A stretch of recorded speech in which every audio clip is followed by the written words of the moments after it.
ಸಮಸ್ತ ಕನ್ನಡಿಗರಿಗೆ ನಮಸ್ಕಾರ. ನೀವು ನೋಡ್ತಾ ಇದ್ದೀರಾ ಬಿಬಿ ನ್ಯೂಸ್ ಕನ್ನಡ. ನಾನು ನವಜಿತ್ ರೆಡ್ಡಿ.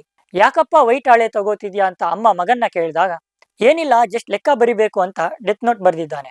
ಪ್ರೀತಿ ಮಾಡಬಾರ್ದು, ಮಾಡಿದ್ರೆ ಸೂಸೈಡ್ ಮಾಡ್ಕೋಬಾರ್ದು ಎಂಬಂತಿದೆ ಈ ಸ್ಟೋರಿ. 3 ವರ್ಷ ಪ್ರೀತಿಸಿದ ಹುಡುಗಿ ಕೈ ಕೊಟ್ಲು ಅಂತ ಬಾಡಿ ಬಿಲ್ಡರ್ ಡೆತ್ ನೋಟ್ ಬರೆದಿಟ್ಟು ನೇಣಿಗೆ ಶರಣಾಗಿದ್ದಾನೆ. ಇಲ್ಲಿದೆ ಈ ಕುರಿತು ವಿಶೇಷ ವರದಿ. ಪ್ರೀತಿ ಮಾಡಬಾರದು, ಮಾಡಿದರೆ ಜಗಕ್ಕೆ ಹೆದರದು, ಲೋಕವೇ ಹೇಳಿದ ಮಾತಿದು.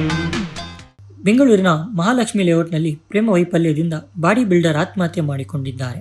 3 ವರ್ಷ ಪ್ರೀತಿಸಿದ ಯುವತಿ ಕೈಕೊಟ್ಟು ಬೇರೆಯವರೊಂದಿಗೆ ಮದುವೆಯಾಗಲು ಒಪ್ಪಿದ ಕಾರಣ ಈ ದುಡುಕಿನ ನಿರ್ಧಾರ ತೆಗೆದುಕೊಂಡಿದ್ದು, ಡೆತ್ ನೋಟ್ನಲ್ಲಿ ಪ್ರೇಯಸಿ ಮತ್ತು ಆಕೆಯ ತಾಯಿ ಹೆಸರನ್ನು ಉಲ್ಲೇಖಿಸಲಾಗಿದೆ. ಪೊಲೀಸರು ಈ ಬಗ್ಗೆ ಪ್ರಕರಣ ದಾಖಲಿಸಿಕೊಂಡು ತನಿಖೆ ನಡೆಸುತ್ತಿದ್ದಾರೆ. ಇನ್ನು ತನಗೆ ಬೇರೆ ಯುವಕನ ಜೊತೆ ಮದುವೆ ನಿಶ್ಚಯವಾಗಿದೆ ಎಂದು ಯುವತಿ ಕಿರಣ್ಗೆ ಹೇಳಿದ್ದಲ್ಲದೆ, ಮದುವೆ ಆಮಂತ್ರಣ ಪತ್ರಿಕೆ, ಹೊಸ ಸೀರೆ ತೋರಿಸಿದ್ದಳು.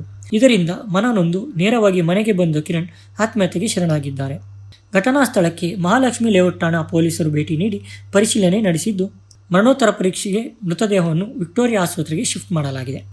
ಹಲವು ವರ್ಷಗಳಿಂದ ಜಿಮ್ ಟ್ರೈನರ್, ಬಾಡಿ ಬಿಲ್ಡಿಂಗ್ ಮಾಡುತ್ತಿದ್ದ ಕಿರಣ್ ಪ್ರಿಯತಮೆಗೆ ಪ್ರೇಮಿಗಳ ದಿನಾಚರಣೆಗೆ ಗಿಫ್ಟ್ ಕೊಡಲು ಸಹ ಸಿದ್ಧತೆ ಮಾಡಿಕೊಂಡಿದ್ದರು.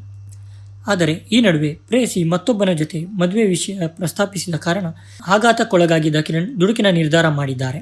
ಇನ್ನು ಪ್ರಿಯತಮೆ ಮದುವೆ ವಿಚಾರ ತಿಳಿದು ಬೇಸರದಲ್ಲಿ ಮನೆಗೆ ಬಂದ ಕಿರಣ್ ನಿನ್ನೆ ಸಂಜೆ ತಾಯಿಯನ್ನು ವೈಟ್ ಶೀಟ್ ಮತ್ತು ಪೆನ್ ಕೇಳಿದರು.